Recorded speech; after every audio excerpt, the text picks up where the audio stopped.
is how Cheryl Reeve was very standoffish to Caitlin Clark's arrival, very dismissive to Caitlin Clark's arrival, very agenda driven when it comes to selecting her for the national team.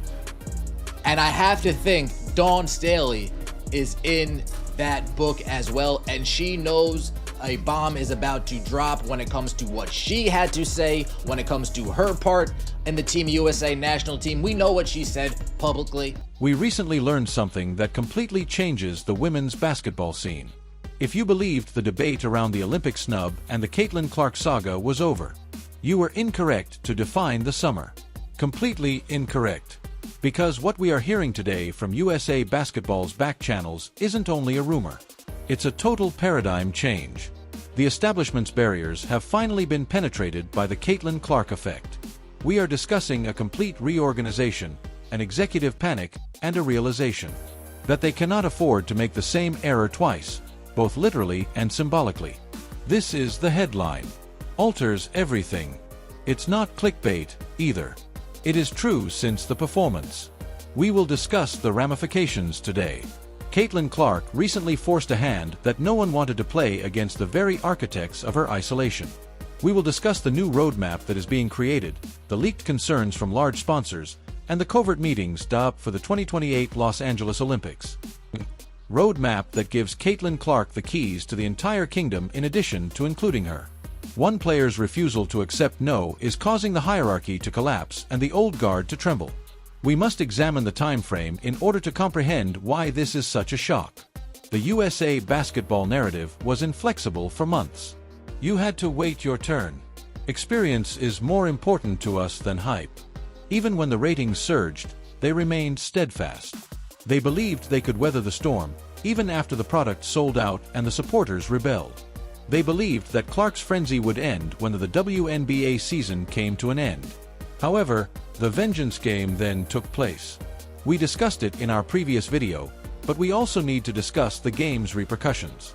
Caitlin Clark did more than simply win a basketball game when she destroyed Cheryl Reeve's defense. She ruined the debate. She gave the impression that the decision-makers were inept. Insiders claim that was the turning point. Major television partners, who foot the price for big international events, reportedly made phone calls just after that game. It was an obvious message. You are damaging the product and leaving money on the table. Talk about money. Additionally, at this moment, the loudest currency in sports is Caitlin Clark. What precisely is altering, then? There are rumors that a major overhaul of the selection process is underway for the upcoming cycle leading up to the 2026 World Cup and the 2028 Olympics in Los Angeles. The committee system is being reviewed since it permitted old grudges and personal prejudices to weed out fresh brilliance. A more data-driven methodology that prioritizes present impact above previous tenure is what they are examining. This is a direct reaction to the rejection of Clark.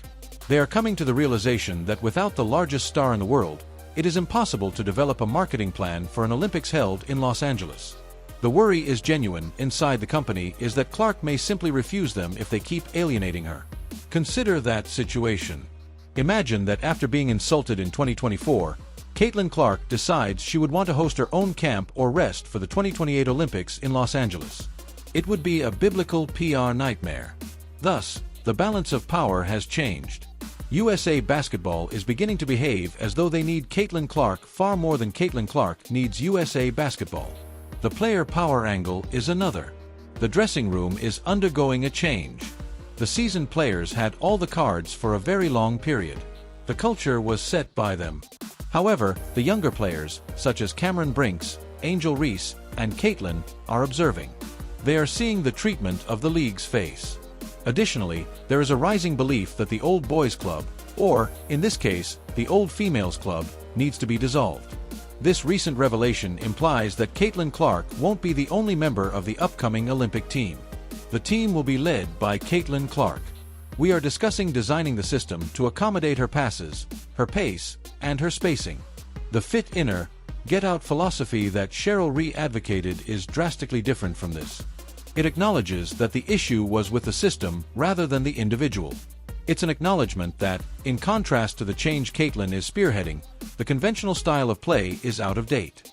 Let's discuss the sponsor pressure that was leaked. Gatorade, State Farm, and Nike. Caitlin Clark has received millions of dollars from these enormous corporations. Do you believe that during the Paris Games, they were pleased to watch their golden goose relaxing on the couch? Not at all. There are rumors that these external stakeholders' pressure has reached a breaking point. They're looking for assurance. They want to be certain that their investment will be recognized internationally. The corporate muscle being used is probably what led to the shift we are talking about. We might witness a situation where brand viability takes precedence over coaches' preferences when choosing the Olympic team. That will infuriate some purists. They will claim that it undermines the sport's sacredness.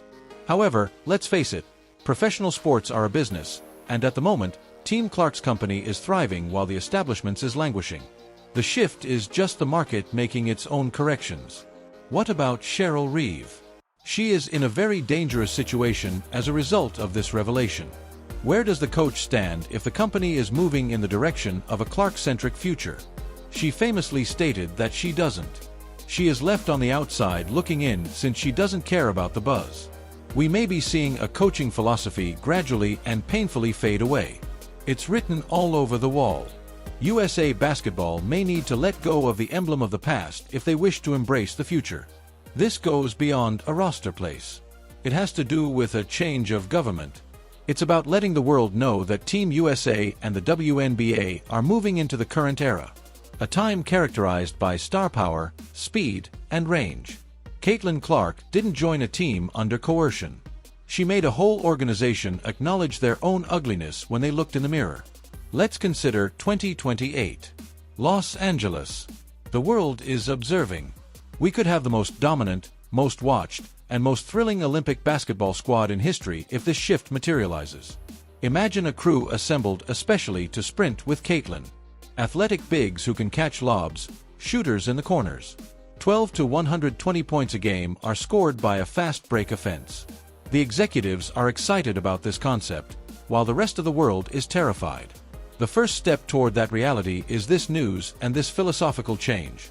It's the recognition that the slow it down, pound the paint approach is no longer viable.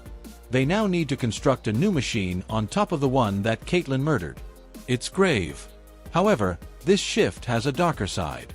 Is it just damage control, or is it real? Do they genuinely regret leaving her off, or are they only sad they were caught looking foolish? We must admit that there is cynicism in this situation. The United States of America is a proud organization.